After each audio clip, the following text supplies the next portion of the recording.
नमस्कार दोस्तों, स्वागत है आपका आपके अपने YouTube चैनल पर। आज हम आप सभी लोग के लिए एक भोले जी का भजन लाए हैं। अगर आप हमारे चैनल पर नए हैं तो प्लीज हमारे चैनल को सब्सक्राइब करें, गाने को लाइक और शेयर करें।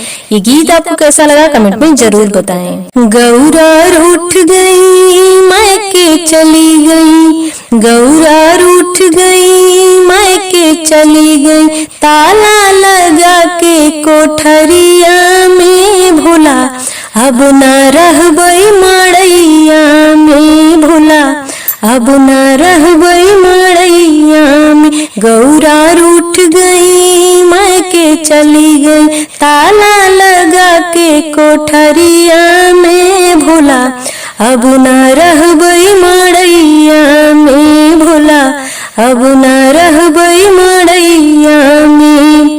रोज रोज भोला मुझसे भाव पिसवावई, रोज रोज भोला मुझसे भाव पिसवावई। लोढ़ा टूट गया सिलवट फूट गई, लोढ़ा टूट गया सिलवट फूट गई, लग गई चोट उंगरिया में भोला अब न रहबई मड़ैया में भोला, अब न रहबई मड़ैया में। रोज रोज भोला मुझसे पानी भरवावे, रोज रोज भोला मुझसे पानी भरवावे।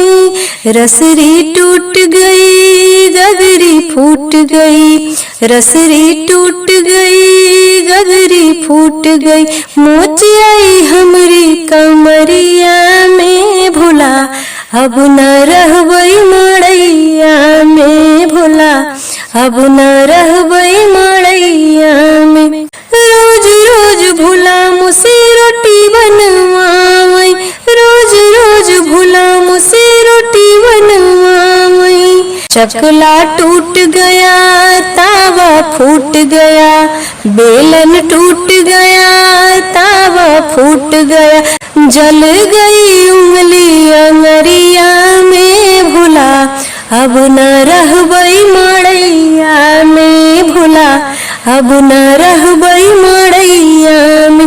गौरा रूठ गई मायके चली गई, ताला लगा के कोठरिया में भोला अब न रहबई मड़ैया में भोला, अब न रहबई